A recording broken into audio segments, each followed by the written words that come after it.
Foster, a British architect. I'm Wang Shu, a Chinese architect. One day to meet. Hello, Mr. Wang. Hello again. Mr. Foster, it's good to see you again. I remember what you told me last time about cultural inequality that exists in architecture now. I went back home and thought about this. I have some doubts and would like to ask you for advice. Mr. Foster, please go ahead. What is the essence of Chinese architecture? Because you showed me of your architectural project, I had to bring a very strong cultural imagination in order to relate to Chinese architecture. I wasn't able to identify the elements. Mr. Foster, I may not be able to answer your question from the perspective of essence, because you understand that getting the essence is the key to answering everything, and discovering the essence is extremely difficult to the point of being impossible. Yes. Is there any other way to identify Chinese architecture? Formally, there are some very typical features that allow you to identify Chinese architecture. Probably, these are also what you know. Chinese architecture is generally composed of a foundation, a facade, and a wing-like roof. There is a strong symmetry, both in elevation and in plan.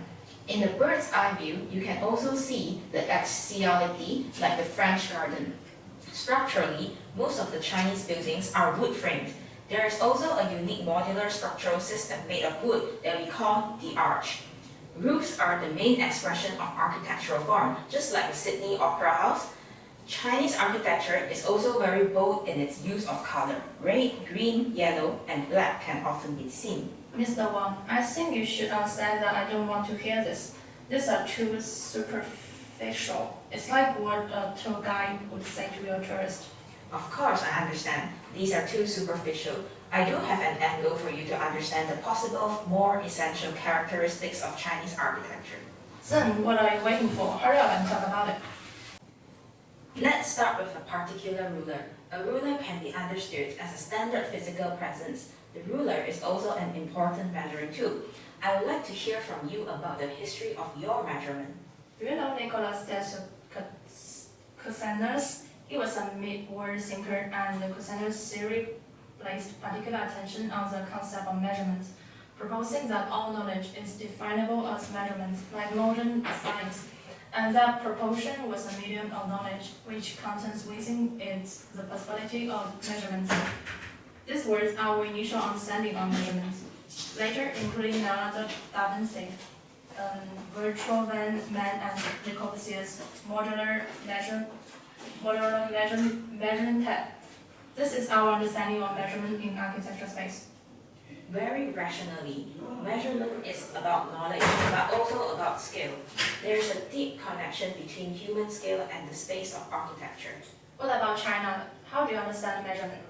We have a rational perception of space, but also a part about sensibility. You may have read Junichiro Tanizaki's In Praise of Shadows. That book has some thoughts about the Oriental aesthetic system. However, it is still not specific enough. Let me show you one thing. It is called the Luban ruler. Luban was the most famous craftsman in ancient China, and it is said that he invented this ruler. Observe how this is different from today's ruler. This has only words on it, no numbers. Yes, this ruler is 46.08 centimeters long and is divided into 8 equal areas. Each area has a different meaning. In ancient China, craftsmen used this ruler to design buildings. Because each part has different meanings, it foretells that the space will have different emotions and different events will happen. What are the meanings of all the words on it? The first area is talent, which symbolizes treasure, harmony, beauty, happiness. The second area is disease, which symbolizes poverty, corruption, bribery, solitude. The third area is ferocity, symbolizing imprisonment, wasting money, loss of goods. The fourth area is righteousness, which symbolizes justice, ethics, luck, offspring. The fifth area is governance, which symbolizes power, intelligence, wealth, profit.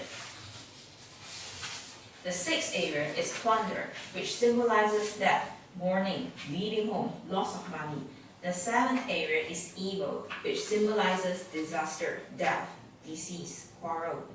The eighth area is essence, which symbolizes wealth, honor, treasure, blossom, It turns out that these spaces are good and bad meanings. How does this ruler work? The tool uses this ruler as a divisor. A data is used as the divisor. The divisor divides the number of divisors equals the quotient. Generally, take the meaning of quotient. If the division does not divide all, take the meaning of the remainder. I understand that the key is the meaning of quotient and remainder. But it's just a tool. You can see in it the understanding of space that the Chinese once had. It's a kind of emotional understanding of space. Yes, it's not just thinking about scale, it's also an imagination of what's happening in the scene. You can see how an ancient Chinese person understood life.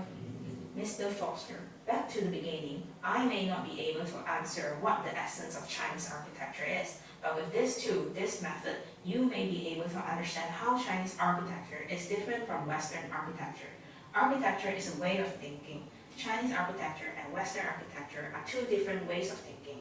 I understand that Chinese architecture, besides the particular formal language of architecture, more than that, you can also see that there's a concern of spatial emotions, and these emotions in turn construct a unique Oriental aesthetic system. Yes, adding a narrative to each space. This reminds me of Bernard Chiu, who symbolizes the activities in a space and ultimately produces a space. Thank you for telling me this.